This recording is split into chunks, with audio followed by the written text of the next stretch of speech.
आज हम बात करेंगे हमारा जो कंप्लीट एजुकेशन सिस्टम होगा वह स्किल बेस्ड चलेगा और हमारा जो प्रधान होगा वो माइंड होगा। अब मुझे बताओ, माइंड बड़ा या सिलेबस? अच्छा, मुझे ये बताओ कि स्कूल में क्या बड़ा लगता है, माइंड या सिलेबस? भाई साहब, सिलेबस के पीछे भागा जा रहा है। यस या नो? बताइए।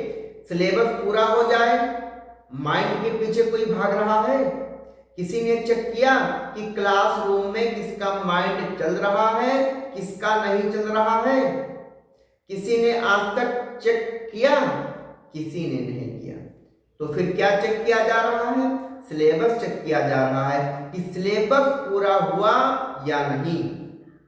जैसे मैं भी अपने स्कूल के टीचर को बुलाऊंगा और पूछूंगा, बेटा 5th क्लास में आप मैथ्स पढ़ाते हो? बोलेगा हाँ सर, मैं ही मैथ्स पढ़ाता हूँ। मैं बोलूंगा, बेटा एक बात बताओ, मैथ्स के कितने चैप्टर कंप्लीट हुए? बोलेगा सर 4 चैप्टर कंप्लीट हो गए। अरे वाह, वेरी गुड, 4 चैप्टर आपने कंप्लीट करवा दिया। कहाँ कंप्लीट हुआ? सर नोटबुक में। और माइंड में?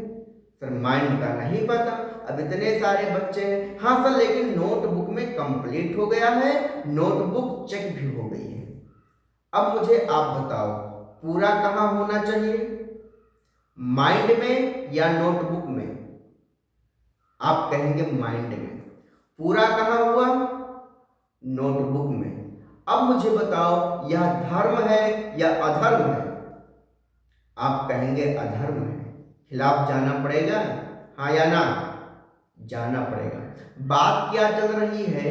बच्चे के माइंड को प्रधान बनाने की। हम डील करेंगे बच्चे के माइंड को। अब हम बोलते हैं पढ़ाई कराएंगे तो किसको कराएंगे, आंख को या नाक को या कान को? किसको कराएंगे? माइंड को कराएंगे ना। तो पहले हम यह समझ लेते हैं माइंड क्या है, माइंड काम कैसे करता है।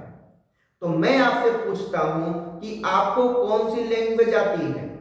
हिंदी आती है, इंग्लिश भी आती है, और मैं बोलूं आपको हिंदी इंग्लिश दोनों नहीं आती है, तो मानोगे बात को?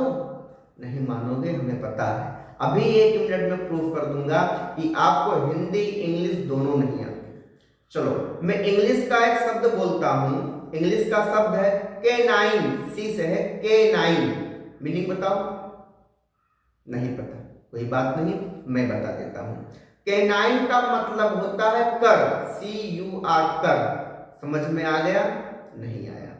आप कह रहे थे इंग्लिश आती है, कोई बात नहीं। कर का मतलब होता है मट।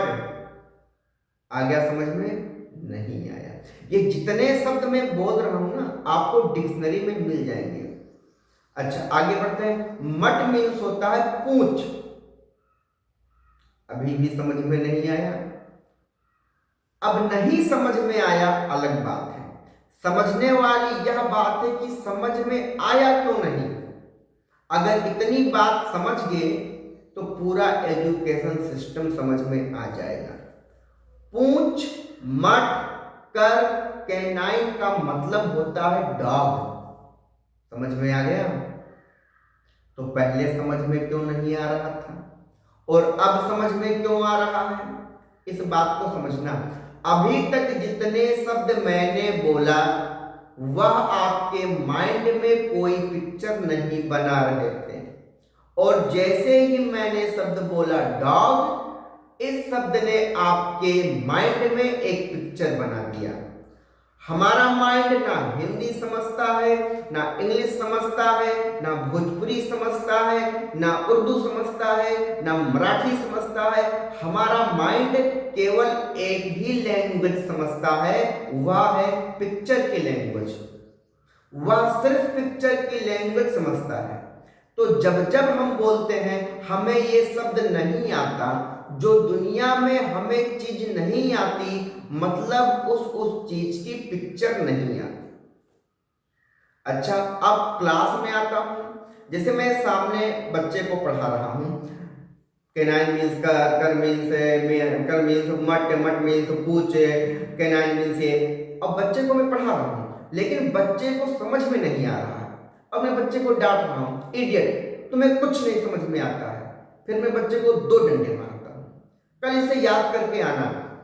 और बच्चे के पेरेंट्स के पास फोन लगाता हूँ, हेलो जी मैं अभय के स्कूल से बोल रहा हूँ, अरे आपका बेटा जो है इसे कुछ नहीं आता, एकदम माइंडलेस है। उधर पेरेंट्स का जवाब आएगा, मास्टर साहब पीटिए उसको, घर पे कुछ भी नहीं पढ़ता, अभी आने तो घर पर, मैं इसको भी खूब पीटूंगा।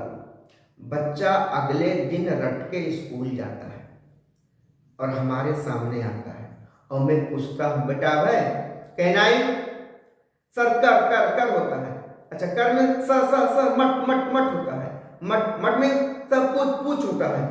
क्या बात है, एक ही डंडे में समझ में आ गया, वेरी गुड। अब बताइए क्या बच्चे के समझ में वाकई में आ गया? नहीं आया। ऐसे ही हमारा एजुकेशन सिस्टम चल रहा है।